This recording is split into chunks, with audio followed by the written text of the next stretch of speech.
Welcome back. As we has officially passed mid-season, we are gonna look at everything that happened for every team in the Central Division. Let's get started with the Winnipeg Jets. They started the year on a historic streak. Then proceed to be mid for about a month. But they seem to have found the pace they are gonna hold for the rest of the season. But what explained this level of success? Hellebuck is a wall, Connor and Sheffield score a bunch of points and the defense is great. Basically they don't have a major weakness. The only place they could look to improve is once again a second-line center to improve on Nemesnikov. But like every year, good season and deception in the playoff. Hopefully this year will be different. Let's move on to one of the most surprising team this season. The Minnesota Wild, who would have bet that they will be second in the division.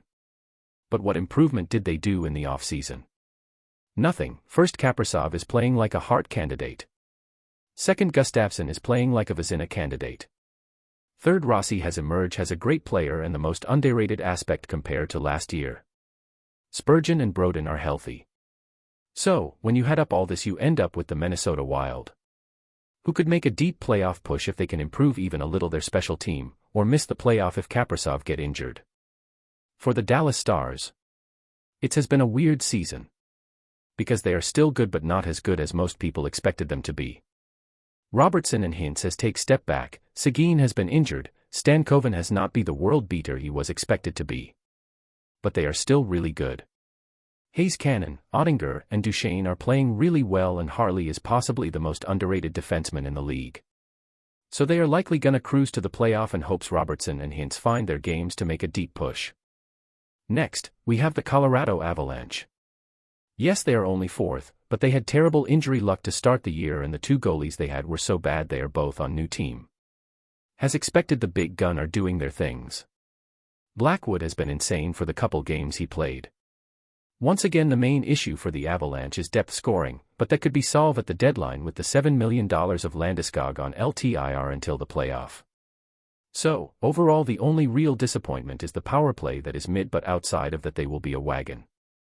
For the Blues. What can I say about the Blues? They are okay, they might sneak in the playoff if Vancouver fall apart.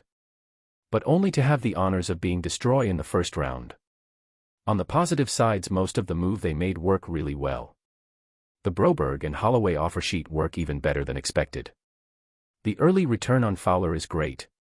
But outside of that, they are stuck in no man's land with a bunch of old guy underperforming on long-term contract with no trade clause. Welcome to the new Utah HC, considering they lose Durzi and Marino for basically the entire year, that Ingram played really poorly before getting injured, and that they are a young and upcoming team. Yes, I think they can be proud of themselves. Their offense is not really good, but the defense is good. Both special team are okay. They are on the right track to compete but miss the playoff this year, but gunning a playoff spot next year. Damn, the Preds are bad. I know they would disappoint most people's hopes, but not dead last in the league for half the season.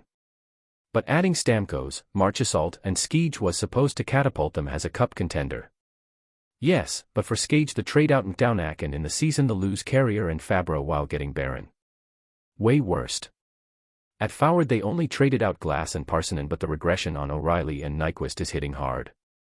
Bonus, Stamkos and Marchessault are disappointing to put them with the worst defense in the league. In short, they cannot score and the GM only make bad to okay move. The Chicago Bedards.